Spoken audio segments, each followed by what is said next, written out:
Welcome to the Organization Capability Maturity Framework Assessment Builder demonstration.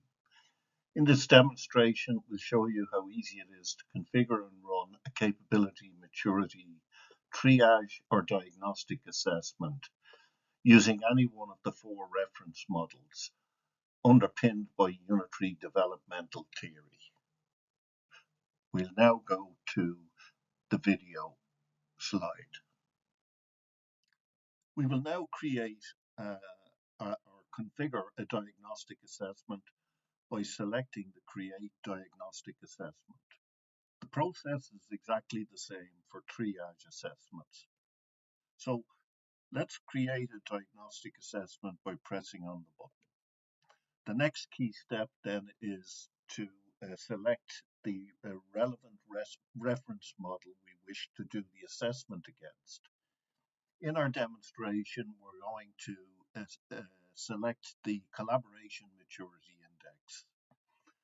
We then get displayed the 5 key dynamics. We can select one or more of these dynamics for the basis of any assessment. We can select them all if should we require. And it's just a matter of pressing the button.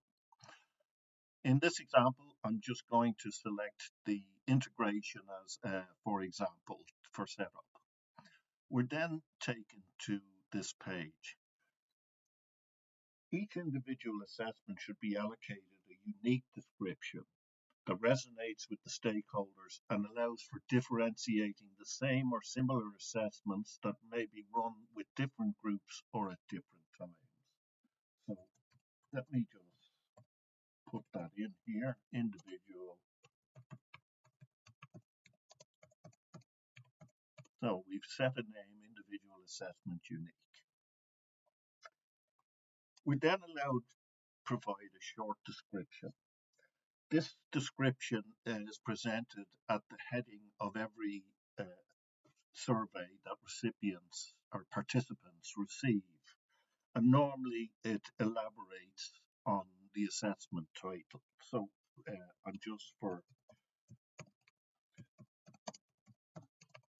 example purposes entering elaboration content. Then we're asked to put in content for the email notice.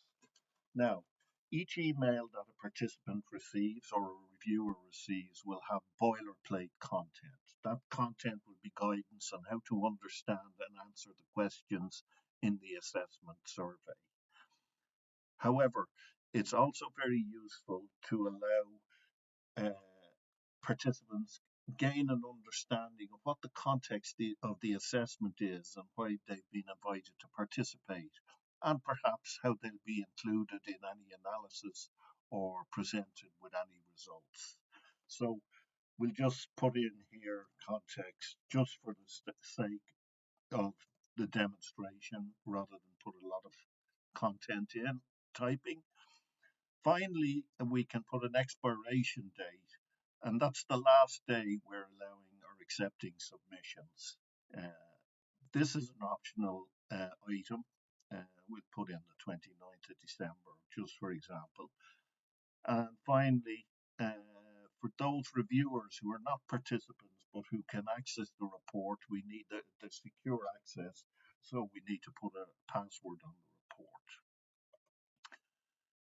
We press next and we're brought to the page where we can enter participants' names. So every participant, we can enter their name, their email, and whether on this button they're allowed to see the real-time report or not. That's a choice the assessment leader will make. So let's put this in here. John Smith is the participant, John S at email.com. Okay. And that's, we can continue to add participants. Mary Malone, maybe we won't allow her view the report for some reason, perhaps we want to have it completely analysed before we allow her. Mary@email.com. And finally, we can keep adding participants, and here we can enter the reviewers.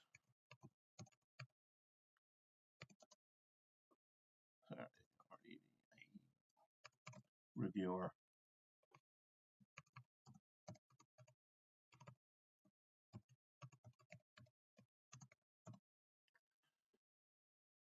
And these people, we can either save this and come back to it at a later stage, or we can publish. When we press publish, we will go to the server, and the emails will be sent to the participants and the reviewers with unique links to participate and take the survey, or to access and review the report, the real-time report.